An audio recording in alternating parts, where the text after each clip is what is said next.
Time's up, Admiral. Here it comes.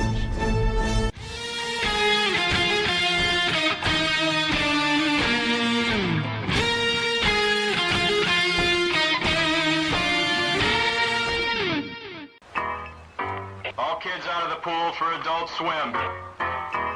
All kids out.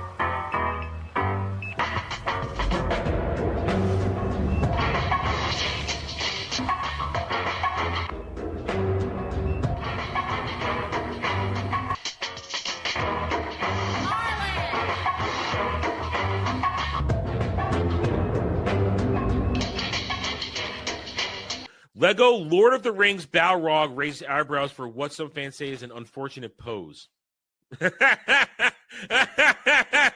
I see it. I see it. Oh, I see it. It's taking a piss on Gandalf.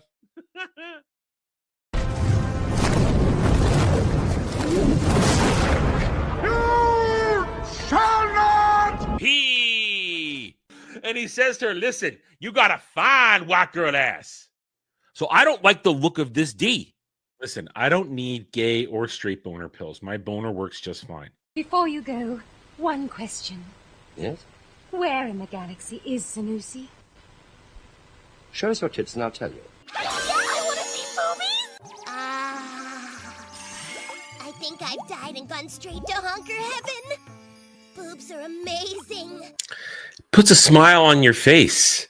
Howdy, y'all. Welcome back to the Daily Dive, the Double D's, where you, the chat, the gatekeepers, you do your best to back me up.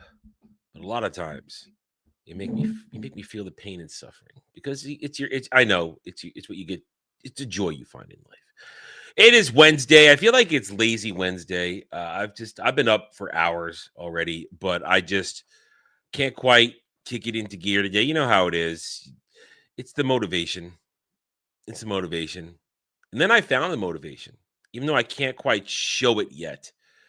I found something. We got a topic, got a couple things to go over. There's something that is now bubbling. Unfortunately, it's going to be revealed tomorrow, but we don't have stream tomorrow because I'm working on Star Trek Academy. So we'll have to, I'm actually going to punt it to Sunday, but we will tease it today. We will tease it. I got another topic I want to bring up as well, because it's something we keep coming back to. What is a measurement of success when it comes to gaming? What's a measurement of success? Units sold. Units sold. And when your game sells, you know what? You shout it loud and proud from the rooftops. But anyway, hope you are all doing well on this Wednesday afternoon. It's getting warmer. It's warmer today. It's in the 50s, not in the 30s anymore. Big difference a day makes. It's gonna be in the 70s for the week is over, but it's rainy. Normally I would be raining, but I don't mind because the rain will wash away the remainder of the snow now. 50 degree to 70 degree rain will just wash it away. Then it's clean. Of course, everything still looks like shit, but better no snow, which means, now that we're back in the spring. Now, important tip. Now that the snow is gone, or if you've been in an area where you got the snows and the treatment of the roads, you got to go get your car washed now. You got to get your car washed. You got to wash that salt off. Got to wash the shit that has been collecting underneath in the undercarriage.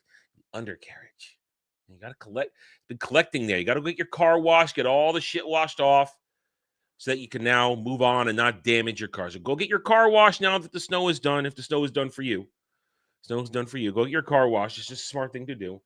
I have a decent one. It's only $12 for a really good all-around automatic wash, and it'll get the job done. I'm gonna do that this Saturday on the way home from getting my taxes done. Gotta go do that this Saturday. I need to over the next 48 hours, not tomorrow, but I'll probably start it today. At least I'll get everything set up. I gotta print out all the shit that goes with doing the taxes because this is the first time I'm actually gonna have that I've made enough money on YouTube and such that I have to go now actually do it. I've made enough money. So over the last year. So anyway, so I gotta print out all the things that go with it. I gotta print out all the paperwork, all the stuff that proves what's tips, what isn't, that kind of jazz. So I gotta print out all that stuff. I mean, I'm sure they'll be happy that I'm bringing all that stuff prepared. It'd be nice. And we'll see how that goes. That's Saturday. Yeah, wash your undercarriage. Wash your undercarriage. Get in there good. Get in there good. Sometimes you got to lift and move things aside. You can do that. Yeah, that's because we don't live on the tundra. The snow is gone. Snow is gone. I don't live in the tundra. Anyway, it's Wednesday. Let's get going here. Let's get going. So I got a couple things for you. And of course, you guys get to run the show sometimes. You guys get to run the show sometimes. $15. You can ask me a discussion question, and I will answer you to the best of my ability. $15 also allows you to choose an article from someplace, anywhere, within the realm of reason, I guess, that we can talk about things. You could have me give a hot take on it. $25, the return of reaction videos, although there are terms. There are terms of this. They must be something you're pretty sure they're not going to claim me over. Nothing with music or musical parody. None of those original cartoons either. Those guys don't like it when you watch their shit. That means no flash gits or anything. They don't like it when you watch their stuff. Lore videos are good. Reaction to drama is good. Stuff like that. Trailers are good. Sometimes trailers do get us hit, but I know how to manage a trailer pretty well, and I will fight a trailer copyright claim because it is what's the word? I just lost the word. It is fair use. That's the word, fair use. It is fair use when I add my own commentary separate from the actual thing. So reactions are back. $25 pop for that. And of course, $35 get you chat. Made me watch this reviews. We have one today, courtesy of Kratos. White Chicks. I watched White Chicks last night. I'd seen it once, or apparently only halfway through. I'd never seen it from the beginning. That is a dumb movie. But there are a couple of bright spots in it. We'll get to that. To remind you now, all donations for this month go towards a special tier, the extended Day of Doom torture tier, where it's all Baby Yoda. It's all Baby Yoda related. We've crossed $100. I must carry the little green bastard all day. All day, as long as I'm on camera and we're at the park, I must carry that little green psychopath genocidal bastard. I have to, because you already gone over the 100. We're currently at $122. We crossed 200. We gotta go put on a harness. He's gonna be right there. We'll walk around, marching around, little Baby Yoda, just sitting right there. We go higher. I gotta talk nice to him and treat him like a real creature, and then we give crazy speeches. So that's how you going, and that's a go. And for a note, all donations on this particular tier, they are going towards keeping my streaming alive. Next month is April when I renew my StreamYards, and that's $430. So yeah.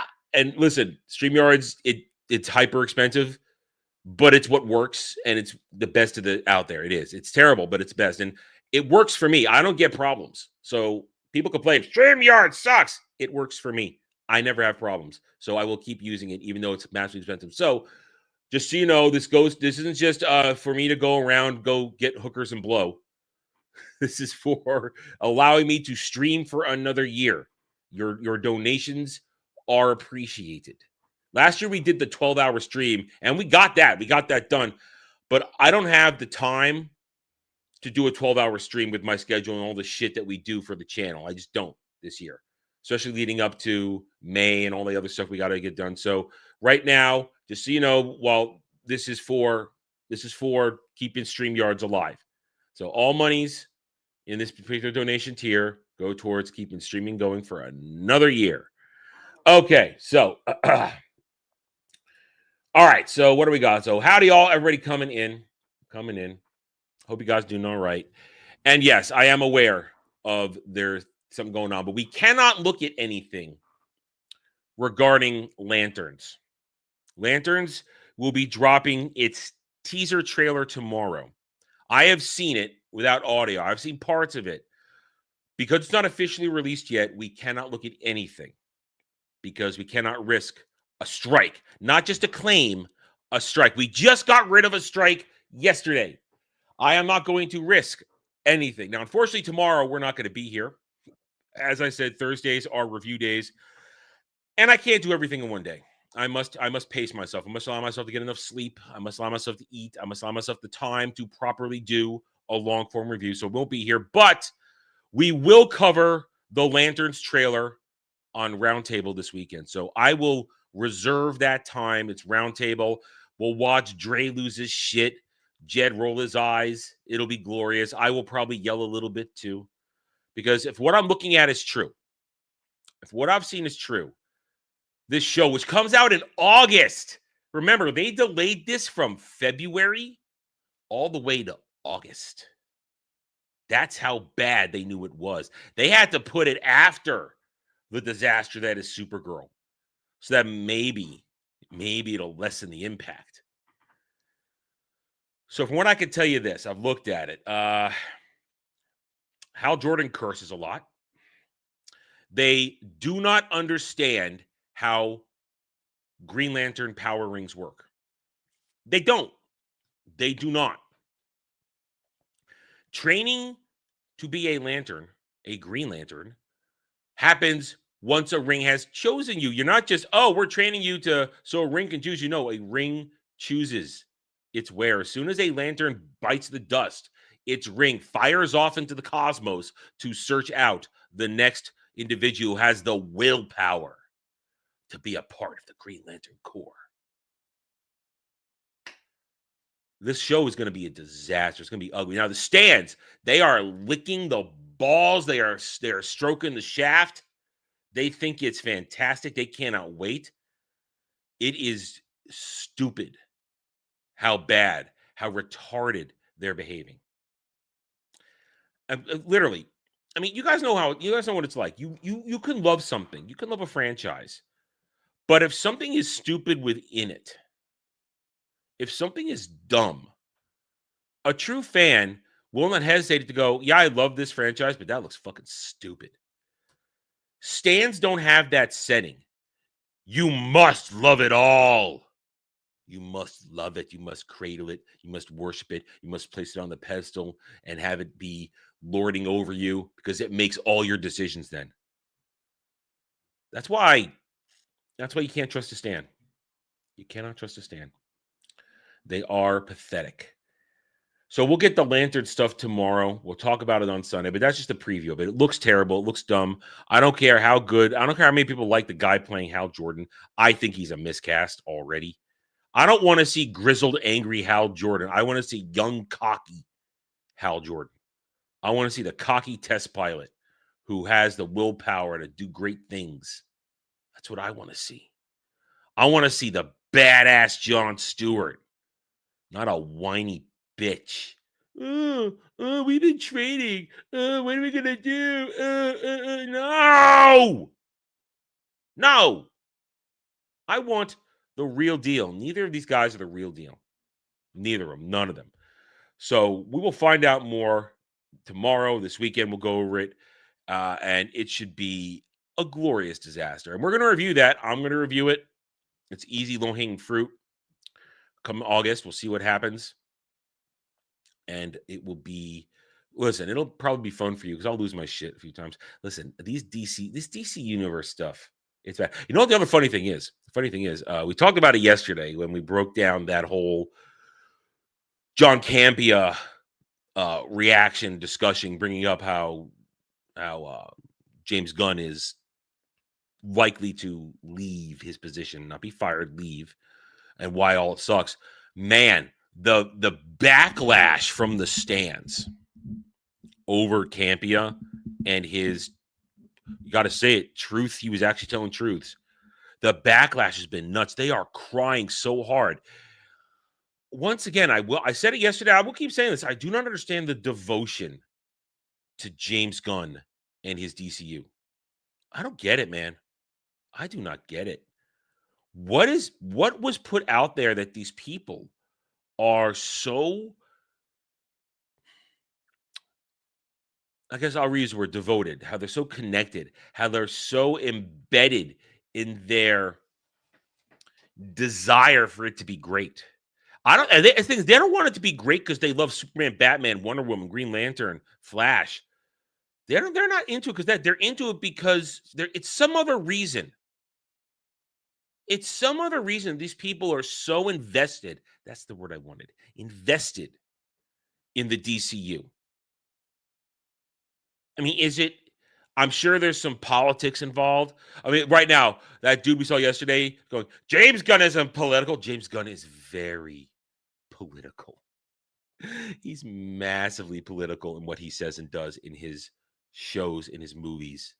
It's right there. You're blind if you don't see it. But I mean, why are they so invested? Different is good or even better? Is that one way? I mean, these are actual questions I'm asking because I don't understand why it's so important to be good. I mean, it's the other people. All Star Wars is good. All Stars will be celebrated. Like Star Wars goes away. No. Listen, there was crap in the EU, and I called it out for being crap. I love Final Fantasy as a franchise, but I will call, having actually done it, played it all, I will say, when I step out of the trying to cope and have cognitive dissonance, Final Fantasy 13 trilogy is garbage. And I played it all. Final Fantasy 12 is garbage. Final Fantasy 15, it's a step in the right. 15 was garbage. 16 was a step in the right direction. I mean, things I love, I can call it out for being shit. It's not hard. But you know what? It shows integrity. I think that's the missing ingredient for stands. They have no integrity. Integrity matters. Integrity matters. It means you're willing to not only stand up for something, but you're standing up with an actual reason. And you're not changing your stance as the wind blows. I would say integrity and passion go hand in hand. Real fans have integrity because they love something, but they're not going to sell their soul for it. They're not going to sacrifice everything just to keep it alive. If it has a bad part to it, they're going to talk about it, say it's bad. But then they have the passion to defend it. So DCU stands, and there should be a discussion one day. Who's worse? MCU stands, Disney Star Wars stands, or DCU Guntard stands? That's a question I'm going to have to pose at some point. I'm going to have to pose that at some point. What is the difference between, I mean, some of them, there's some crossover. There's overlap, and there's Venn diagram overlap on those idiots. But who's worse? I mean, I'll ask you guys that right now. Who do you guys think is worse? Who do you guys think worse? The Disney stands? Like I said, there is overlap. There is most definitely overlap. There's definitely overlap, but in which iteration do they behave worse as is a question I'm asking. And some of them don't overlap. There are some who just stay in that one section. What is the worst version? The Disney Star Wars stand, the MCU stand, or the DCU Guntard stand? This is serious work we're considering here, okay? These are questions of the decade. These are questions that only exist because of this decade. You realize that question only exists because of this decade. You can't ask, but last decade, that's like decade where you could Adam, slow down, speak. Last decade, you could replace DCU Guntard with a Snyder Bro. You could maybe last decade you would end it. You would add in other stuff, but man, now I don't know who's worse. I really don't. No, I don't know. I wouldn't say that. I wouldn't say that. That guy's an elitist. That's different. Comic book guy from The Simpsons, he was an elitist nerd, which is the worst kind of nerd and geek to be. The elitist. These people aren't actually nerds. That's the core of it. They're not nerds. They're tourists. They're all 90% of them are tourists. They're here because it's the thing. They're here because it's the thing. You would say the MCU and the Guntards are better than the Disney Star Wars stands. I don't know. Kratos for $10. Do you think the original Star Wars is as good as a standalone movie before retcons edits? Like, you mean episode 4? Do you mean episode 4? Kratos? The original Star Wars, the standalone movie. Before, by retcons, I guess you mean Empire and Jedi, and edits, you mean the special edition edits, which I think people freak out too much over the special edition edits.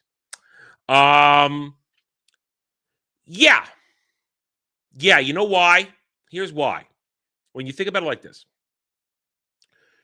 Star Wars Episode 4, Star Wars, A New Hope, whatever you want to call it.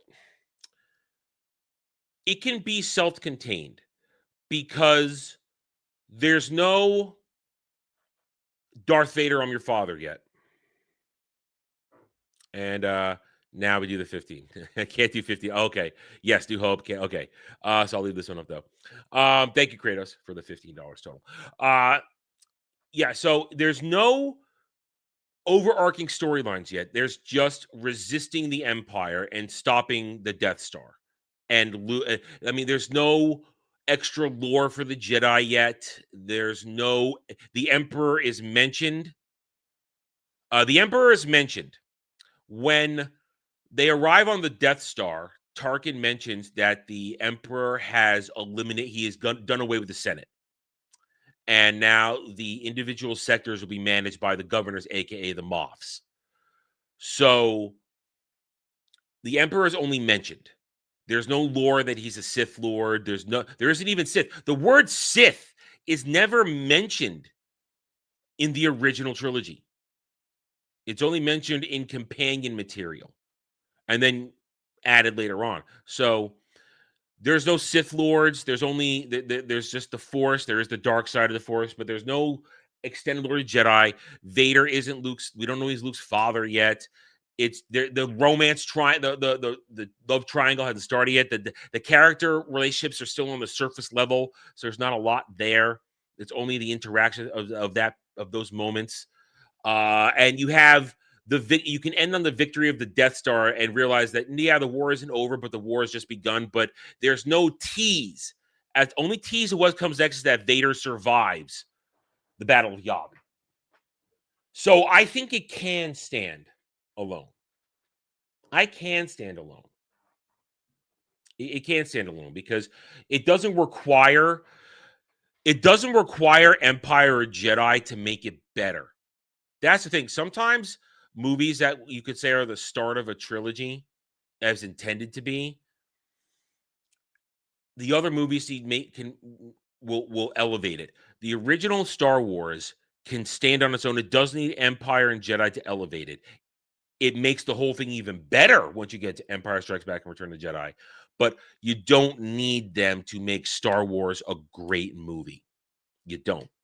It still has, I mean, you still have epic space battles. You still have great characters.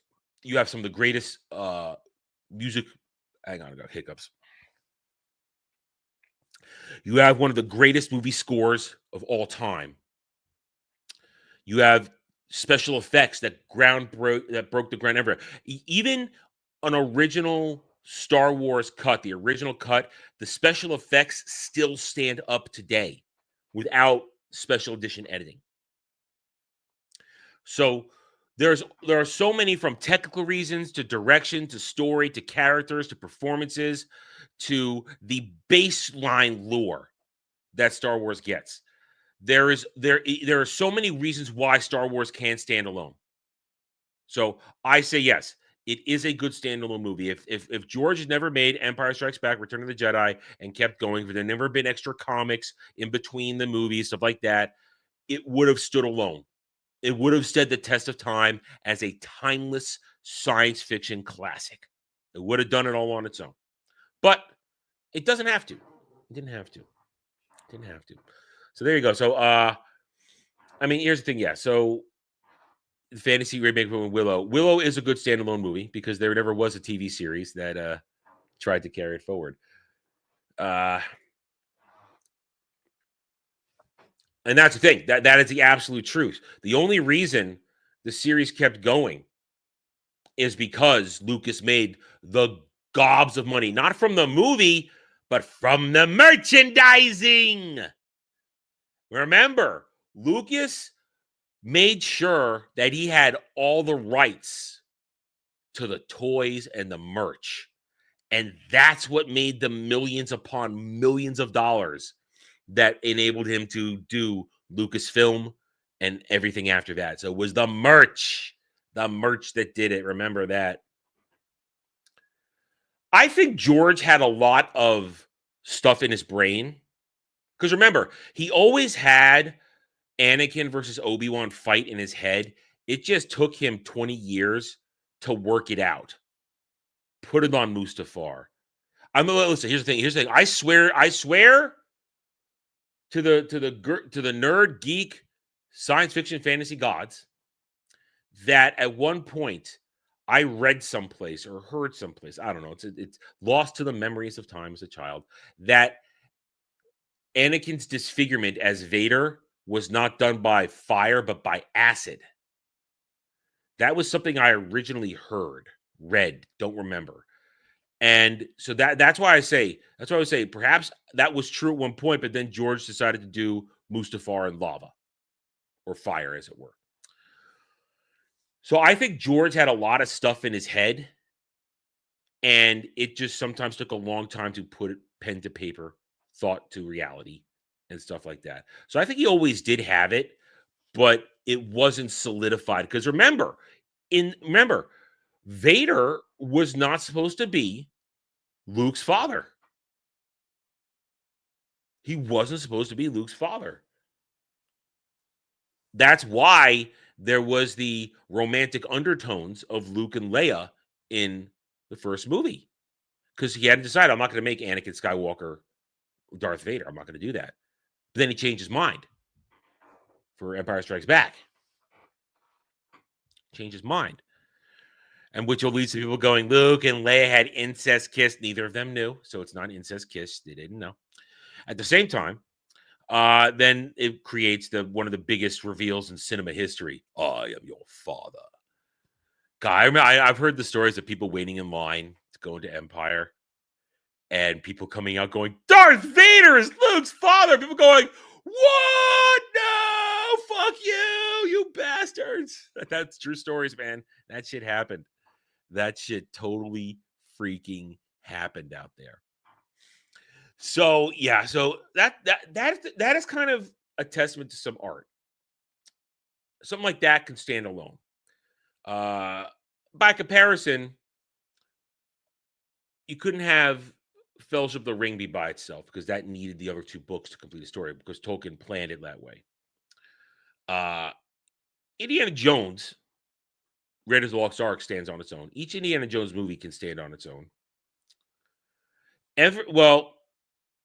With the exception of Wrath of Khan through Voyage Home, Star Trek movies can generally stand on their own. So it doesn't work for everything. It does not work for everything, but it definitely does.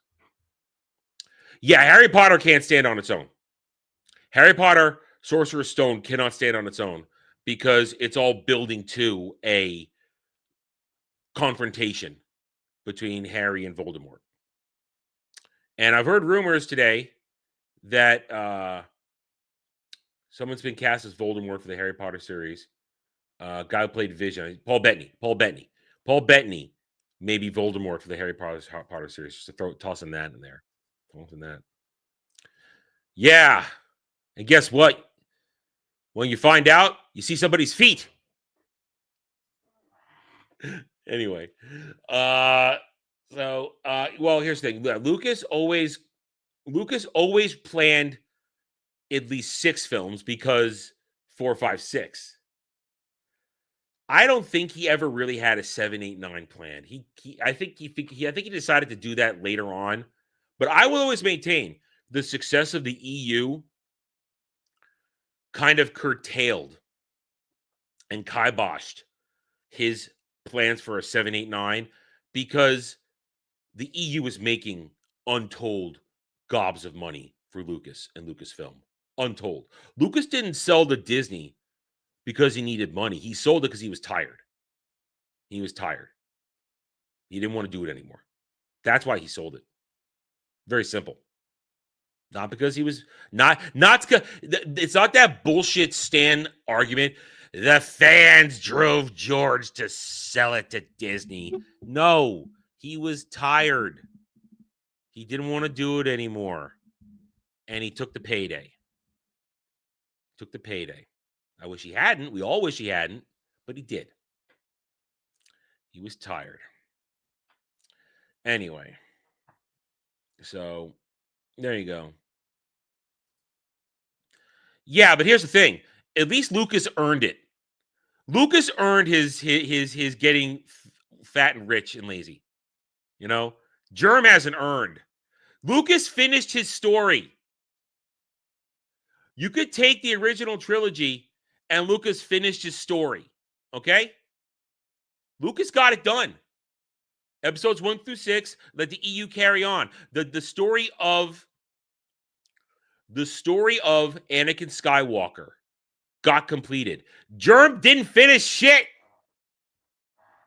Germ has not earned getting fat and rich and lazy. Hail Irish Whips, playing some Star Wars Old Republican. Oh, for a note, I fixed it. I fixed the audio issues we were having last night, everybody. I fixed it. I figured out the hack that I had accidentally created the other night that made the audio stick. So I've patched it. We tested it last night after everybody was done. Kel was there. Weasel was there. We were running it. I was testing it. It works. We're gonna go back. Finally have a technical difficulty-free stream. I fixed it. Told you I would. What's this now? You want to do 3 trilogies? So something document early 90s. You had to do a book report. Okay. All right. I mean, I here's what I say though. I think he wanted to, but I don't think he ever had 7, 8, 9. He had the basic plot for 1 through 3 planned out. Definitely 4 through 6 because he did those first. And he had to iron out some stuff from 1 through 3. But I don't think it was until probably the 2000s that George had any idea what he was going to do with 7, 8, 9 if he had ever done them. I mean, we know about the whole what are the Force entities called? The wills. I think he came up with that shit way later. I think George came up with the idea of the wills way later. That's what I think. I don't think he had those ever originally planned. That was not a thing. I think he came up with midichlorians way later. Midichlorians were not a thing until he was working on the prequel trilogy. I still hate midichlorians. I never do. Never do. I will never like midichlorians. I will always think they're stupid. Takes away a little bit of the mysticism of the Force. And you still notice that after a certain point, midichlorians are never mentioned again. I think even he realized it. Let's not do this. So there we go. See, that was a good one. Good discussion question. Thank you, Kratos. See, that's what you guys could do. You drop that 15, we'll go down a nerd rabbit hole. Have a little fun. That's what that was. So now let me update the tally. So that brings us to plus 10, plus 5, 37. We are now at 137 for another $63. I will carry Baby Yoda in a harness. We will get our hands on a harness or make one where I have to carry him around all day. So yeah, so we're on our way for that. Shut up, Kel. Story of Anakin is over. That's Disney Star Wars. That don't count. Anyway, all right. So there you go. I got one more thing I want to talk about real quick. One more thing before we jump to the news. It's clear to say that Resident Evil 9, Resident Evil Requiem, massive success. From what I hear from trusted sources, it's everything RE fans wanted in a game. They're having a time of their life. They're having a good time. Minimal complaints. So it is no surprise that Resident Evil 9, not even a week later, tomorrow, it's a week. Tomorrow night, it's a week for release, or technically Friday. Friday is this game hasn't even been out for a week, and it's already sold 5 million copies for Capcom. Capcom wasted no time saying that across, and they said it's 50-50. They said it's 50-50 for sales for PC and console. Wasting no time in saying Resident Evil RE9, I'm just going RE9, I don't want to keep saying it. RE9, we win 5 million copies. It's only going to go up. And here's why I'm bringing this up. Excuse me. Here's why I'm bringing this up. Last year, we went through a lot of bullshit with a lot of shit games where they come out and the developers and the companies that are publishing them did not release sales figures. Ghost of Yote, we're talking about you. They hid those sales figures for months. There had to be a lot of speculation. This store did this. This store did that. This region did this. This region did that. Had to be speculation. Time and again, we are, or they hid behind. We have player count. These are the players, active player base. No, copies. Physical copies and digital, but I want to emphasize my point. Actual game in hand in somebody's library, in their room, on their shelf. They will happily tell you when they've sold enough copies. Attribution 33 did it. RE9's done it. Arc Raiders did it. All the games that have been true successes, and we'll just say in the past 6-7 months, even year, if you want to go far enough back to Attribution 33, because it's almost getting to that point there. When it's a real success, they release their numbers. Unless your games like Ghost of Yote, which hide it and bury it in a stock report later on. Oh, it sold this much, equal to this. No. The Yote was a failure. It may have made money, but it was a failure because they did not move the units that they needed it to. It will never come close to Tsushima's success. It'll never will. So I just wanted to remind everybody that when a game is successful, and I'm going to bring this down because I don't like looking at, I believe her name is Grace. That face is a little right there, covered in the sweat. That's a little disgusting. I can't handle that. It's a little jarring. When a game is successful, they will not hide the numbers. They will tell you the truth. And Capcom just said, we already sold 5 million. We just won. We won. It's easy.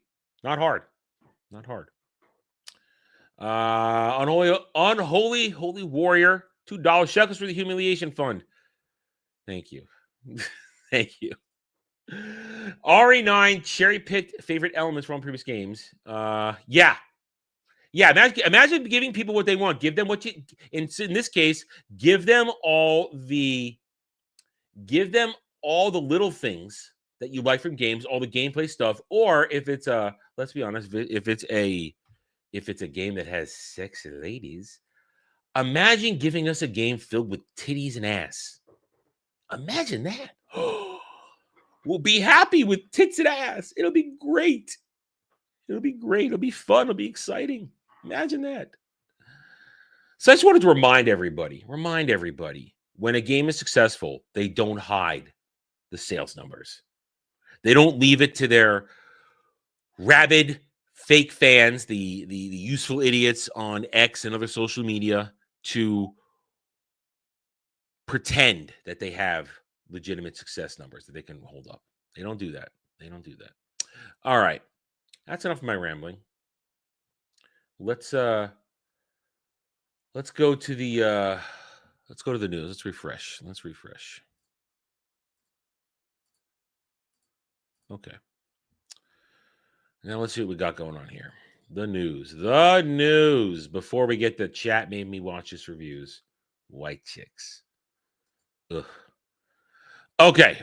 Jersey Shore family vacation ending after season 9. What? God, I remember when that started. I'm old.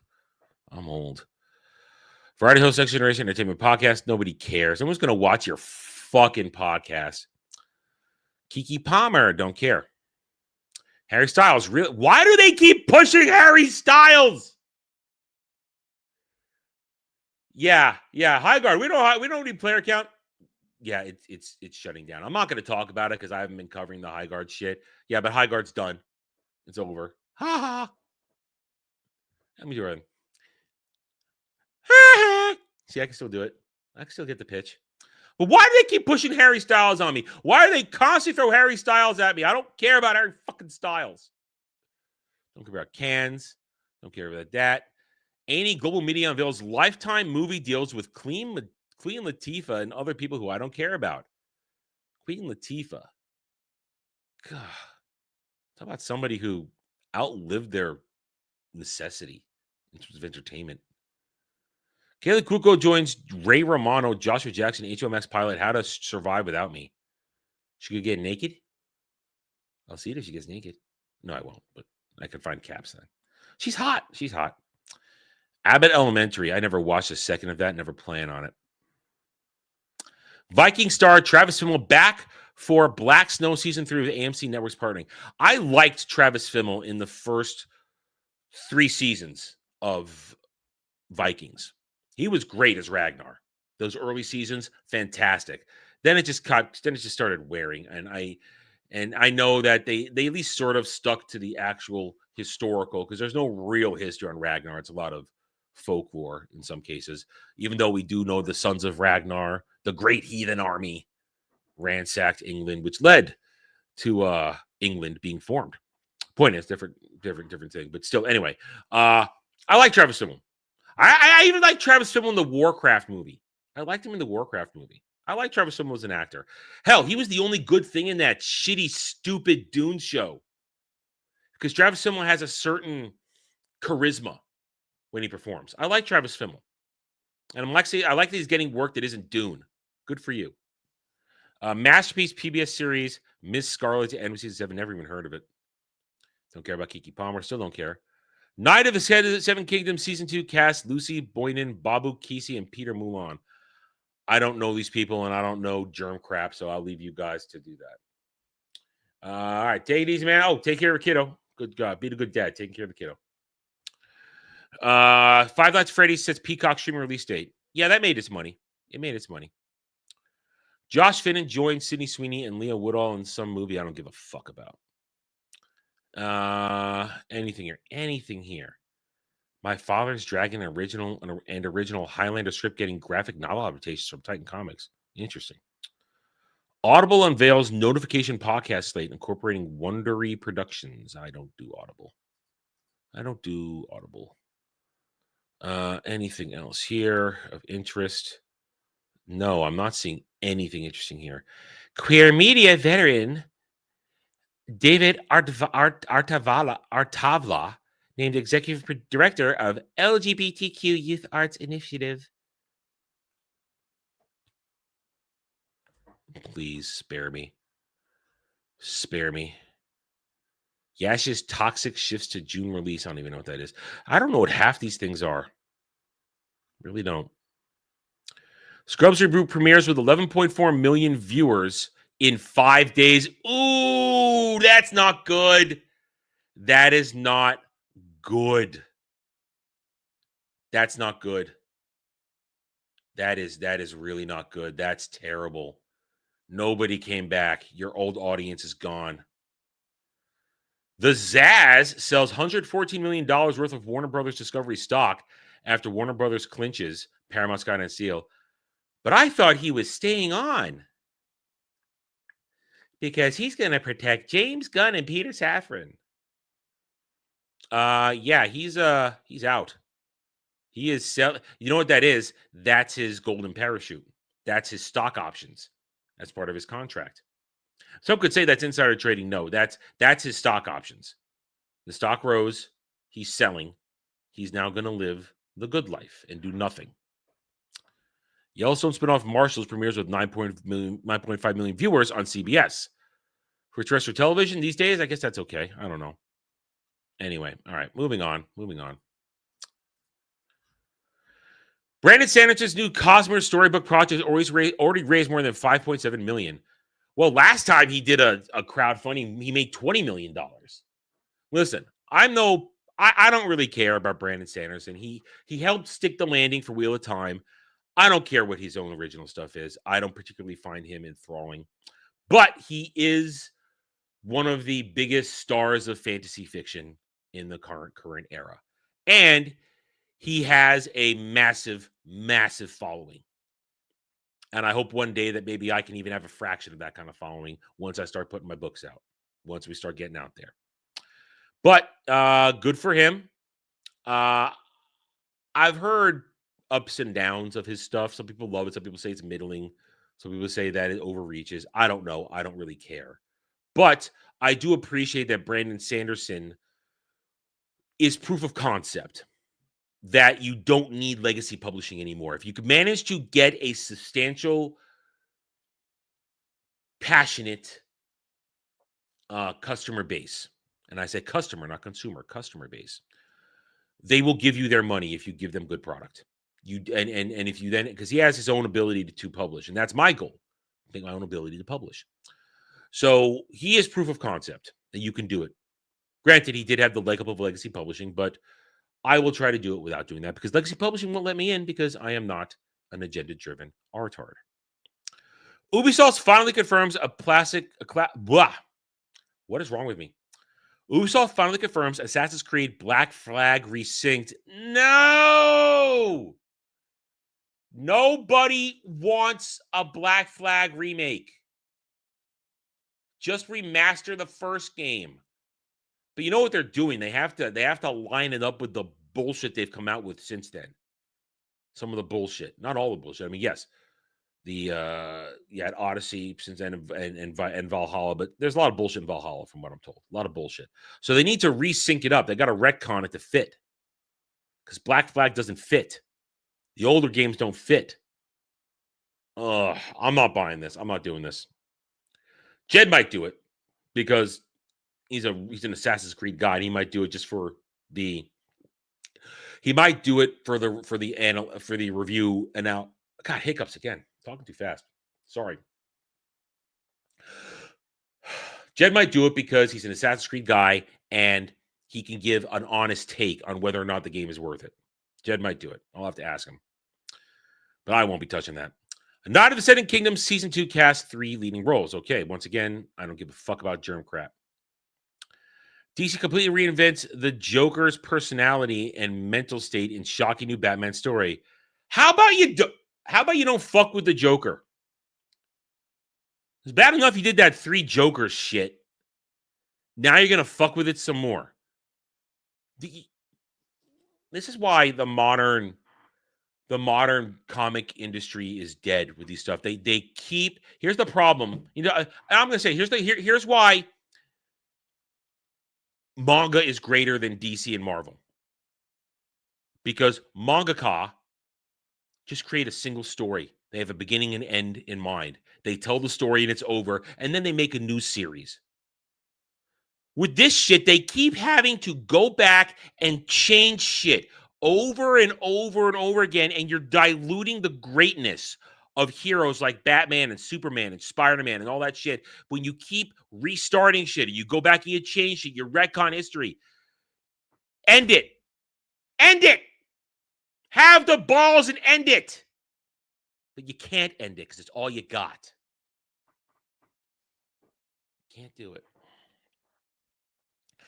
Assassin's Creed Shadows moving into its final phase of support, though Ubisoft promises a few final few surprises. Nobody's playing your game. Nobody's playing Shadows. Nobody played it in the first place. Nobody's playing it now. Nobody cares. Microsoft Parent allows for AI or another human to swoop in and help complete your games. No comment. Bungie addresses marathon difficulty curve, tells players that over time, recovering from a bad loss will get easier. Yeah, I don't give a fuck. Nobody cares about marathon. Nobody cares. Nobody cares. Mark Hamill's already out of the Joker business. Although his Joker back in the day was top tier. It was top tier. Animated series and New Adventures and Justice League, his Joker was still top tier in that. Mark Hamill may be a piece of shit, but his Joker was good. His Joker was good. Is that real? Or are you just throwing that in there to stir shit up? Budget laptops with iPhone chips. I just bought a laptop from my mom that she never used because the other one started working again. So yeah. Well, it's gonna be mine now, or it's gonna sort of be mine. It will still probably be hers, but it will be mine when I travel. It'll be my travel computer now when I go traveling. I have to actually it's still sitting in its box in the closet in the front hall. I haven't even taken it out of the box because I haven't needed to. I will next month when I start to prep it for the trip. When I put some editing software on there and stuff like that, or possibly streaming software. Just little things. I'm ready anyway. 28 days later, star Cillian Murphy wants the franchise's fifth film to happen despite Bone Temple box office flop. I don't care about those movies. We already talked about Sony moving away from PC back to more console. I don't really care. I'll get the games wherever I can get them. I still don't think exclusivity is smart, though. I think that there should be games available everywhere. Make more money that way. But for their in-house stuff, they can do what they want. I think games should be about everywhere. Make the most money, reach the most audience. We announced the game too early. Big Crimson Desert interview. Well, you announced it when it was an MMO. Because I remember years ago tracking it as an MMO and realizing, I don't know about this. My single player, I'm ready. My body is ready in 15 days. Well, probably more like 16 days because my physical copy will ship on the 19th and probably not get here till Friday or Saturday. But we'll stream that weekend. Everybody else, y'all gonna be at MegaCon. I'll be streaming video games. I gotta blow my nose real quick. Hold on a second.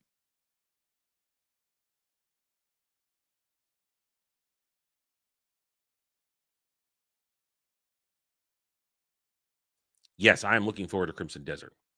Cannot wait. I'm hoping it's good. And I'm ready to go in day one. I'll be the tester. Stop it. Grums will shill for anything to remain relevant. Grums is irrelevant. Has been, always was irrelevant. Counter-Strike Global Offensive has its own page on Steam again. I don't care. F that Spider. I see it like so many others struggling with the Resident Evil Requiem's infamous Spider. We talked about it yesterday. Trump administration debates allowing Chinese firm Tencent to keep its stakes in major U.S. companies. Kick him out. Kick the commie China slop out. Tencent is the greater of evils out there. Kick him out. Harry Potter star Daniel Radcliffe delighted his son gets to watch HBO reboot TV series without him. Watch it with your dad would be less cool. God, that still bugs me that that he has a kid. Something about that just rubs me the wrong way. It just does. He's procreated and I haven't. That bothers me. Just bothers me. Resident Evil's Leon S. Kennedy voice actor won't pick a side between Ada or Claire. Says half the fans would want to hang me. That's fair. I understand. I've watched enough RE discussions to understand that statement. Here's when you'll be able to play Pokemon Pokepia in your time zone. Somebody tell Dermy. Crimson Desert Dev says people constantly demanding console performance info is entitlement, and that needs to end. I don't care what your specs are. When I plug it in and play, I'll find out. Nintendo announces 3 retro Mario games returning for Mario Day. I don't care. Yes, this was some news last night. Oda Sensei literally wrote down the secret of the One Piece, put it in a box, and sank it into the ocean. Problem is, a bunch of fucking weebs are trying to suss out where it is. Oh, jeez. Don't. Please don't. Don't try and get it. If I'm Oda Sensei, I'll go pick it up right now and secretly drop it someplace else. If I'm Oda Sensei. Well, Jeremy and I will talk about this later this month on Anime Odyssey, so we'll talk about that later. Marathon, blah, blah. Call of Duty, blah, blah. Capcom, Trump is successful Resident Evil with 5 million copies sold. Already talked about that. Samsung's new phone, don't care. New details emerged for Elder Scrolls 6. You're never getting that game. You're never getting Elder Scrolls 6. You're never getting it. Okay, that's enough of that. Park Place. Homemade submarine kits. Power pipe. Yeah, it won't. It won't. It won't. We saw that. Yeah, okay. There's the thing. Yeah, Oda's done a lot of all right. Oda did some first-class trolling in the past 48 hours.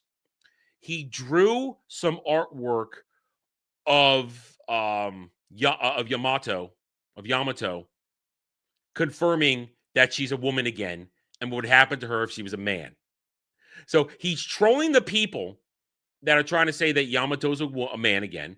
At the same time, he did release a statement that if a lady in One Piece is wearing a skirt, she's going commando. We always knew that Robin was commando. Time skip Robin was always commando underneath her skirt. We knew this. You could guess that every time they're dressed like that, they are not wearing panties. Now, Nami wears panties because Brooker's always looking at her panties. But Robin, Hancock, and the other ones, if they're wearing their skirts with the slit up the leg, ain't no panties. Robin was going commando. Boa Hancock going commando. Totally. And there's nothing wrong with it. So, yeah, they are trying to cancel him. I heard that this morning. Yeah. Oda Sensei is a king troll. He knows what he's doing. And you know why they can't cancel him? Because nobody knows what he looks like. Oda Sensei has kept his face hidden from public for over 20 years so that he can go out amongst the masses and have a normal life. Oda Sensei is one of the goats. He's one of the goats. And, honestly, I also think one of the reasons he sunk the secret of the One Piece is so that in case something does happen to him, someone can fish it up and know what it is to finish it. I think that's a bit of an insurance policy as well. Because listen, when Toriyama Sensei passed away, that spooked Oda Sensei. That spooked Oda big time when Toriyama died. It spooked him. A lot of the other mangaka out there that are still working on their stuff. So I think Oda has gone to great lengths to make sure that if something does happen to him, the story will finish as intended. It will. No, we've seen the back of his head. Whenever we've seen it, we know his approximate size because when they show him, they put a little fake image over his face and stuff like that. Oh, man. That's racist. Anyway, all right, back to the news. Stephen Colbert back. James Tallarico wins Senate primary from Jasmine Crockett in wake of late show gamesmanship. Yeah, that guy, a lot of the loudmouths are out, but all of this is bullshit. It's all kooky theater. But I am glad that Crockett and Al Green and Eye Patch, they're gone. They're gone. That's all good. High Guard shutting down just weeks after launch. Yes. Iranian filmmaker celebrates Supreme Leader's death while Hollywood activists condemn the strike. That is the funniest thing in the world. Actual oppressed people, their totalitarian, theocratic dictator is dead. And they're happy about it. And they're expats, they're refugees who live in this country. My mom's hair stylist, her salon lady, she's Iranian. And they are thrilled over this stuff. Real Iranians, actual Iranian citizens who have fled the terror of the Islamic Republic. They're happy that this shit's happening. They have a chance to get their country back. The Shah in exile, the Crown Prince, he's ready to return. They want him to return. They want their old leadership back. They don't want this fundamentalist religious zealotry theocracy crap anymore. So real people like this, but of course the Hollywood activists, oh no, how dare you? And it's only because it's Trump. If Barry'd done it, they'd be cheering to the heavens. Oh, he's a liberator. Barry liberated Iran. No, what Barry did? Barry sent tens of millions of dollars to Iran in the dead of night. That's what Barry did. Remember that. Leslie Headland reveals her vision for Yoda. The accolade had been renewed. Yeah, it's exactly what we said it was going to be. He was going to do a cover-up. Go back and watch my reviews. I said, so now Yoda's part of the cover-up? Yes. Yoda would have been part of a cover-up. The diminishment of real George Lucas Star Wars characters by pieces of shit who aren't worthy to lick his feet. Yes, I said feet, Cal. James Gunn confirms no plans for Peacemaker Season 3 because it made no money. Because it was a disaster and a failure and nobody watched it. No plan. Guy, but the DCU is doing so well. It's a success. No, it isn't. If it was working, Peacemaker Season 3 would be happening. Excuse me. Dry throat today. All morning. And everything else we have covered from yesterday. There it is. There's the news. I'm sticking to it. There we go. We have our fun. We have our games. And now, let me check here. Now it's time for me to do what I must because I've been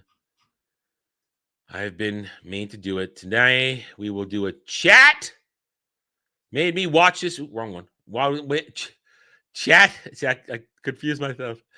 Today, we have a chat. Made me watch this reviews. White Chicks. White Chicks, starring Marlon and Shawn Wayans, the ever-lovable Terry Crews, and a bunch of other people who don't really matter. So I watched White Chicks last night. I had only seen it from a certain point on. I'd seen half of it way back in the day, only once, and now I've seen it from beginning to end. This just, once again, reaffirms the fact that I do not think Marlon and Shawn Wayans are that funny on the road. They did not get all the comedic genius in terms of creativity from the gene pool. They are funny actors. Marlon and Shawn Wayans can put on good performances. I just don't think they have the comedic genius for creation that Keenan and Damon have. That's my belief. And I've been watching the Wayans since In Living Color came out of nowhere. I've been following all the Wayans brothers, the Wayans family shit forever. So I think I'm a good judge of Wayans' talent. So White Chicks, what is White Chicks? Essentially, you got a couple FBI agents played by Shawn and Marlon. I don't remember their characters' names. And they're kind of screw-ups. They tend to get in over their heads. They try to get all the glory and they fail, and they screw up an op they set up in the beginning of the movie that's off the books, gets them in trouble. Meanwhile, there's some sort of socialite kidnapping thing going on, and they went in on the case, but they can't get it because they screwed up. But then what happens is there's a couple of really bratty white chicks, white heiresses, who are the supposed next targets. And nobody wants to be their handlers. And these two stumble in and get assigned to being their handlers. And now it's the misadventures. Right away, it's a lot of slapsticks, dumb shit. These two chicks get hurt in a semi-accident that they're in the car. They get scratches on their face and a busted lip, so they can't go to their Hampton socialite party where they might be targeted, where there's an FBI sting being set up. So literally in a matter of hours, they call Shawn's character calls in a makeup artist team to create white girl skin suits for them. So that's Marlon right there. And they now have to go pose as the white girls in these parties. And I don't know Christina Ricci. I know I think it's Paris Hilton and probably what was the other one? Nikki, what's her name? The daughter of the pop artist. What was his name? What was her name? I don't remember. Anyway, I don't know who the. I mean, this was made in. When was this made? Jeez, when was this made? I don't remember when it was made, but probably still kind of socialite shit was still big in the news back then. Anyway, so they have to masquerade as the girls, and they go full into it. 2004. Okay, thank you. 2004. They go full into it, and then it's their misadventures as they are better versions of Nicole Richie. Thank you, Kel. Nicole Richie, probably based on Harris Nicole Richie. Anyway, they are better versions, and they grab all the attention, and a lot of shenanigans happen like because this movie loses its way in terms of the kidnapping case for literally an entire second act of socialized shenanigans, which include going shopping, and so now there is one scene where I was laughing because toilet humor will get me every time. Marlon Wayans' character has a lactose intolerance problem, and he eats a bunch of quiche at the first party, and he has to run to the bathroom, and all the girls go with him, and he does a scene where he's just shitting his brains out, and I'm laughing because toilet humor makes me laugh.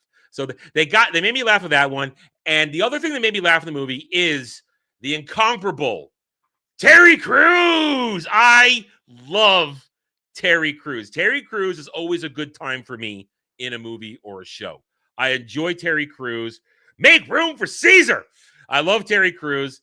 And Terry Crews he hams it up in this as a power forward on some basketball team. They never name what team. Probably a California team or something. Or probably East Coast team because they're on the East Coast. And he's basically, he likes that white chocolate.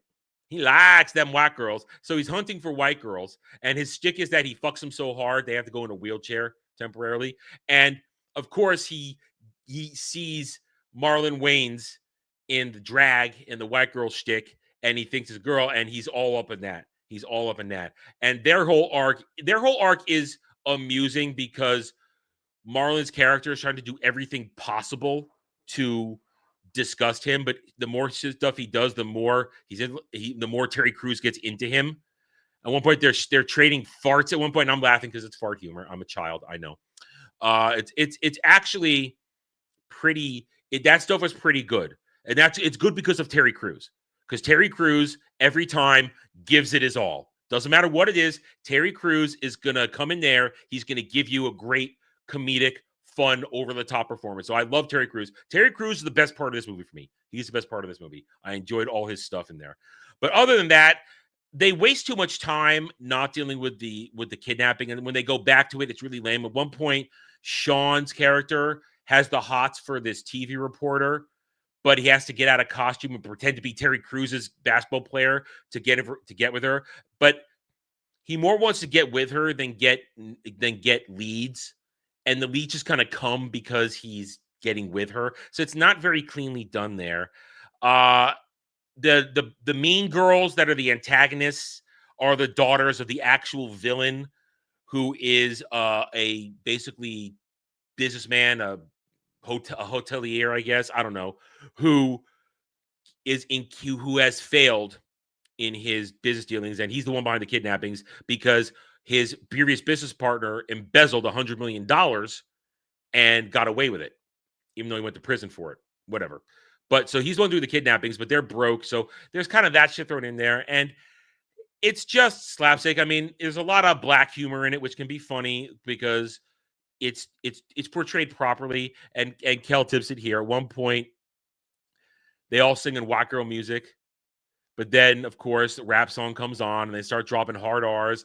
And they go, "You can't say that." And they go, "But nobody's here to hear us." So then they all start dropping hard R's while they're doing stuff. And then probably the most famous scene is the dance-off after they do Your Mama jokes. There's a whole Your Mama joke section in this. But they have the dance-off where Marlon and Sean in the white girl stuff kick it and show up the mean girls. That's the most famous scene, I think. And it's okay. I got old school kid and play aspects to it. So eventually they get busted by their FBI chief for doing all this stuff, and they get fired. But then them and their the other antagonistic FBI guys that they work with, they all work together to trap the actual criminals, the actual villains, including a couple of skeezy guys who are hitting on the girls. And one of them gets butt fucked by Terry Crews, although they're drunk and high, they don't know it. That's kind of fucked up. And of course, then there's stuff about the girls all finding confidence, this and that, and it's kind of there. But Terry Crews has a whole scene where again he's trying to turn him off, playing white girl music, and Terry Crews just knows all the lines like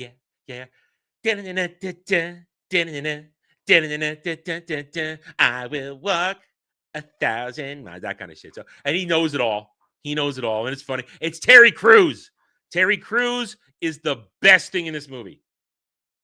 It's that best. And yeah, there's a final joke. Grant was like, there's a final joke at the end where he's more offended that Marlon Wayans is a black guy in drag under makeup than being a guy in drag under makeup.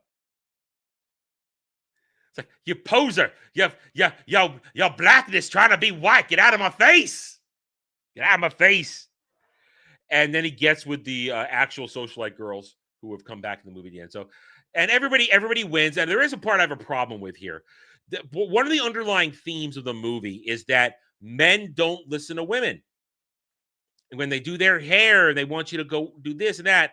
And it's all paired with Marlon Wayans' character's wife, who is a top-tier bitch. She is a bitch. And the movie tries to make you sympathize with her, and it's a failure because she's horrible. He should not be married to her. He's trying to work his job, and she's all, you didn't look at my hair. You didn't look at my dress. Why aren't you here? Why aren't you there? Baby, I'm making the money so that you can get your hair done, get your lips done, get your fingers done. Shut up, bitch. She's a horrible person. But at the end of the movie, Marlon has to bend the knee and apologize to her. I'm sorry, I didn't notice you trying to be pretty for me. That is a major annoying thing that he's made the bad guy, but she's a bitch. I don't know what they were intending with that, but it fails miserably. But overall, it's not a good movie. It's mostly not funny. It's a lot of sight gags, a lot of slapstick, and the funniest stuff is Terry Crews. Terry Crews, the funniest stuff, because Terry Crews is funny. And he's coming in there and he's being the Terry Crews caricature that he does and all this type of stuff. Like, I used to love the Terry Crews Old Spice commercials. I love those commercials. Those are great. Those are fun. I like Terry Crews. He's fun. So, white chicks. And let me see. Do I have to compare this to The Room? Yes. How's it measure up to The Room? Terry Crews makes this better than The Room. Because Terry Crews makes this better than The Room. Because Terry Crews. I like Terry Crews. That's my answer. It's better than The Room because Terry Crews alone is better than The Room. So there you go. Chat made me watch this reviews. I got that. See? No,